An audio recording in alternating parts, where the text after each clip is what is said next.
Ex officio సభ్యులుగా తమ vote హక్కును వినియోగించుకోవడం కోసం వెళుతున్నటువంటి మంత్రి వివేక్ వెంకటస్వామి గారిపై, అదేవిధంగా ఎంపీ వంశీకృష్ణ గారి కాన్వాయ్పై దాడి చేయడం వెనుక దేనికి సంకేతమో బాల్క సుమన్ చెప్పాలి.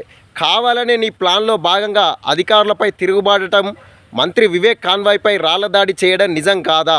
ఎన్నికల వేళ శాంతి భద్రతలకు విఘాతం కలిగిస్తే కేసులు అవుతాయని చెప్పేసి తెలదా నీకు సుమన్ అని అడుగుతున్నాం. అసలు బీఆర్ఎస్ సిపిఐ కూటమి 22 సీట్లలో 14 సీట్లు గెలిస్తే చైర్మన్ పదవిని కాంగ్రెస్ అడ్డుకుంటుంది అనడంలో నీ మతలబ్ ఏంటో చెప్పాలి. పత్రికా సమావేశంలోనే బీఆర్ఎస్ సిపిఐ కూటమి అభ్యర్థులు తమతోనే ఉన్నారని చెప్పేసి నువ్వే చెప్తున్నావు. మళ్ళీ కాంగ్రెస్ చైర్పర్సన్ ఎన్నిక గెలవాలనుకుంటుంది అనడం వెనుక నీ మతలబ్ ఏంటిదో, నీ కుట్రేంటో కూడా చెప్పాలి. రాజకీయాల్లో మసకబారిపోతున్నానన్న భయం వల్లనే, రాజకీయ మైలేజ్ కోసమే కావాలని దాడి చేసి జైలు పాలైతే మళ్ళా నాకు మైలేజ్ పెరుగుతుందనే కదా ఇవన్నీ కుట్రలు చేసేది బాల్క సుమన్. కానీ జనం అన్నీ గమనిస్తున్నారు. జాగ్రత్త సుమన్, మొదటికే మోసం వస్తుంది సుమా.